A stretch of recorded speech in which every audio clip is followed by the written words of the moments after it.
కోల్కతాలోని Eden gardens లో నిన్న జరిగింది కేవలం ఇండియా వర్సెస్ వెస్టిండీస్ మ్యాచ్ మాత్రమే కాదు, సంజు శాంసన్ విశ్వరూపం కూడా.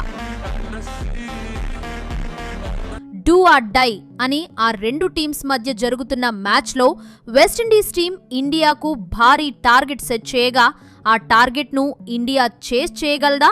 ఇది పోయినట్టే అని చాలా మంది ఫ్యాన్స్ అనుకున్నారు. వాళ్ళు అనుకున్నట్టుగానే టీమిండియా స్టార్టింగ్ నుండే వరుసగా వికెట్స్ కోల్పోతూ వచ్చింది. కానీ అస్సలు ఎవరూ ఎక్స్పెక్ట్ చేయని విధంగా సంజు శాంసన్ వరుస బౌండరీలతో చెలరేగిపోయి తన ఒరిజినల్ బ్యాటింగ్ ఎలా ఉంటుందో మరోసారి క్రికెట్ ప్రపంచానికి చూపించి టీమిండియాను సెమీఫైనల్స్కు తీసుకెళ్లాడు. అయితే మ్యాచ్ అయిపోయిన తర్వాత తన ఇన్నింగ్స్ గురించి సంజు ఏం చెప్పాడు? సెమీస్లో టీమిండియా ఎవరితో మ్యాచ్ ఆడబోతుంది? టీమిండియా మళ్లీ కప్ కొట్టబోతుందా? ఇండియా ఇప్పటి వరకు ఎన్నిసార్లు ఫైనల్స్కు వచ్చింది అనే అన్ని విషయాలను ఈ వీడియోలో తెలుసుకుందాం. ఇండియా ఫైనల్ గెలవాలని మీలో ఎంతమంది అనుకుంటున్నారో కామెంట్ చేసి వీడియోని చివరి వరకు చూడండి. కోల్కతా వేదికగా ఇండియా మరియు వెస్టిండీస్ మధ్య జరిగిన ఆ సూపర్ 8 మ్యాచ్ ఒక డూ ఆర్ డై పోరాటంగా సాగింది. ఈ మ్యాచ్లో గెలిచిన జట్టు నేరుగా సెమీఫైనల్కు వెళుతుంది, ఓడిన జట్టు ఇంటికి పోవాల్సిందే. కానీ ఇలాంటి ఉత్కంఠభరితమైన మ్యాచ్లో టాస్ గెలిచిన భారత కెప్టెన్ సూర్యకుమార్ యాదవ్ ఏమాత్రం తడబడకుండా ఫస్ట్ బౌలింగ్ ఎంచుకున్నాడు. దాంతో వెస్టిండీస్ జట్టును తక్కువ స్కోరుకే కట్టడి చేయాలనే లక్ష్యంతో భారత బౌలర్లు రంగంలోకి దిగారు. కానీ వెస్టిండీస్ బ్యాటర్లు మొదటి నుంచే భారత బౌలర్లపై విరుచుకుపడ్డారు. ముఖ్యంగా ఓపెనర్లు షాయి హోప్ మరియు రోస్టన్ చేజ్ వెస్టిండీస్ టీంకు ఒక మంచి పార్ట్నర్షిప్ నెలకొల్పారు. వెస్టిండీస్ నిర్ణీత 20 ఓవర్లలో 4 వికెట్ల నష్టానికి 195 పరుగుల భారీ స్కోరు సాధించింది. రోస్టన్ చేజ్ 40 పరుగులతో టాప్ స్కోరర్గా నిలవగా ఆఖర్లో రోమాన్ పావెల్ మరియు జేసన్ హోల్డర్ మెరుపు ఇన్నింగ్స్లు ఆడి స్కోరును 190 దాటించారు.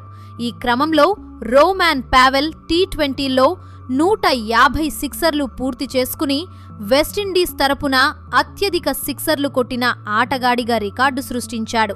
ఇక భారత బౌలింగ్ విభాగంలో జస్ప్రీత్ బుమ్రా ఎప్పటిలాగే తన సూపర్ బౌలింగ్తో విండీస్ బ్యాటర్లను ఇబ్బంది పెట్టాడు. అతను 4 ఓవర్లలో కేవలం 36 పరుగులిచ్చి 2 కీ వికెట్లు పడగొట్టాడు.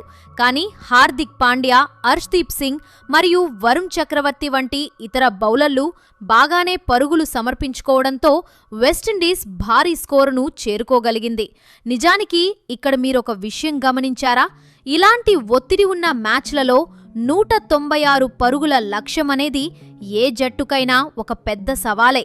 ఆ సమయంలోనే గ్యాలరీలో ఉన్న వేలాది మంది అభిమానుల మనసులో ఒక్కటే ప్రశ్న మెదిలింది: ఈ భారీ లక్ష్యాన్ని ఇండియా ఛేదించగలదా? ఈ మ్యాచ్లో ఇండియా ఓడిపోతుంది అని చాలామంది అనుకున్నారు. కానీ జరిగింది వేరు.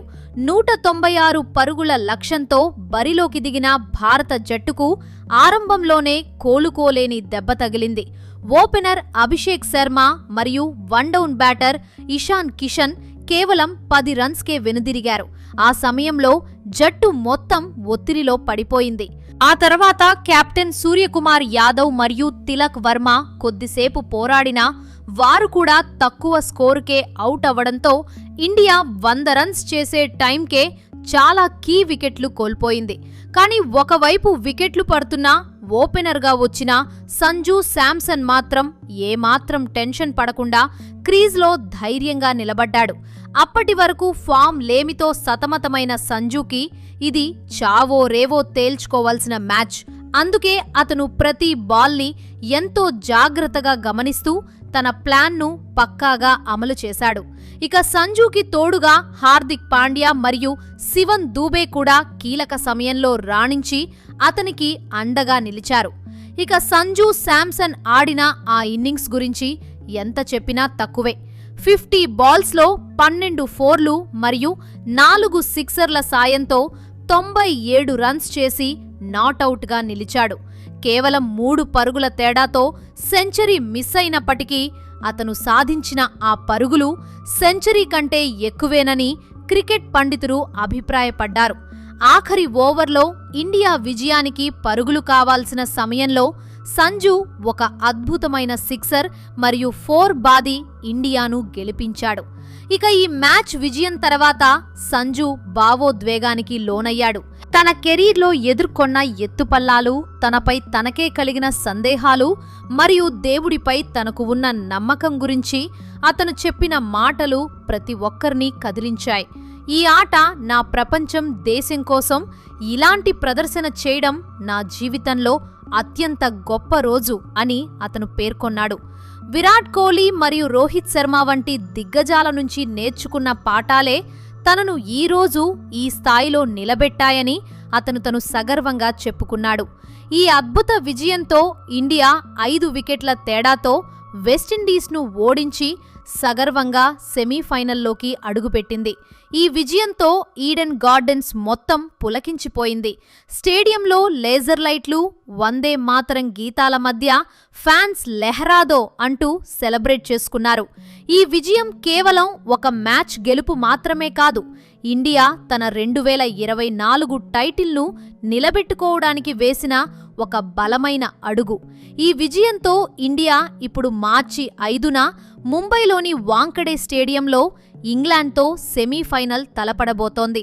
ఇండియా సాధించిన ఈ విజయంలో సంజు శాంసన్ పాత్ర చిరస్థాయిగా నిలిచిపోతుంది. ఒక ఆటగాడు తనపై విమర్శలు వచ్చినప్పుడు కుంగిపోకుండా తన ఆటతోనే సమాధానం చెప్పడం ఎలాగో సంజు ఈ మ్యాచ్ ద్వారా నిరూపించాడు. ఇక ఈ మార్చి 4న మొదటి semifinal match south africa and న్యూజిలాండ్ల మధ్య జరగబోతుండగా, మార్చి 5న సెకండ్ సెమీఫైనల్ మ్యాచ్ ఇండియాకు ఇంగ్లాండ్కు మధ్య జరగబోతుంది. ఈ 2 మ్యాచెస్లో ఎవరైతే గెలుస్తారో ఆ టీమ్స్ మార్చి 8న ఫైనల్స్ ఆడతారు. ఇక వరల్డ్ కప్ హిస్టరీలో భారత క్రికెట్ ప్రయాణం గురించి మాట్లాడాలంటే మనం ముందుగా మన దేశం సాధించిన అద్భుతమైన వరల్డ్ కప్ విజయాలను ఒకసారి గుర్తు చేసుకోవాలి. వన్డే వరల్డ్ కప్ చరిత్రలో ఇండియా ప్రస్థానం 1975లో మొదలైంది.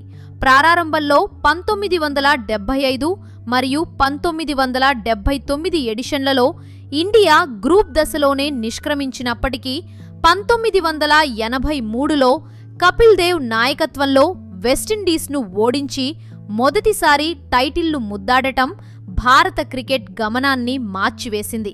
ఆ విజయం మనకు క్రికెట్ అంటే కేవలం ఒక ఆట మాత్రమే కాదు, అదొక భావోద్వేగమని నేర్పింది.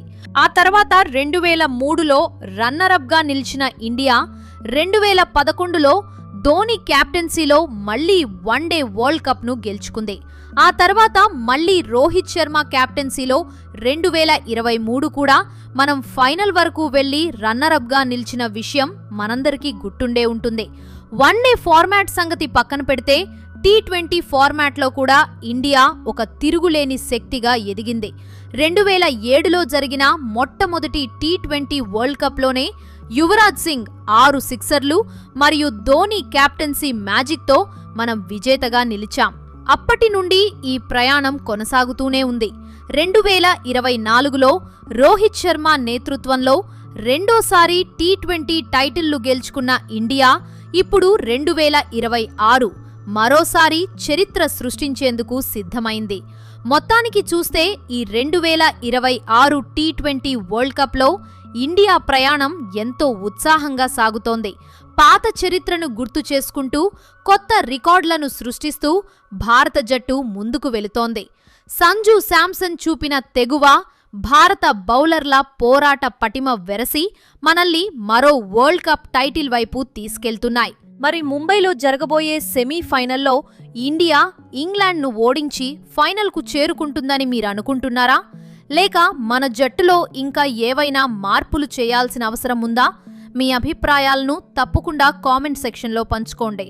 ఈ అద్భుతమైన ప్రయాణం మనకు నేర్పే పాఠం ఒక్కటే: నమ్మకం ఉంటే ఎంతటి కష్టమైన లక్ష్యాన్నైనా సాధించవచ్చు. మరో ఇంట్రెస్టింగ్ వీడియోతో మళ్ళీ కలుద్దాం. అంతవరకు సెలవు. జై హింద్.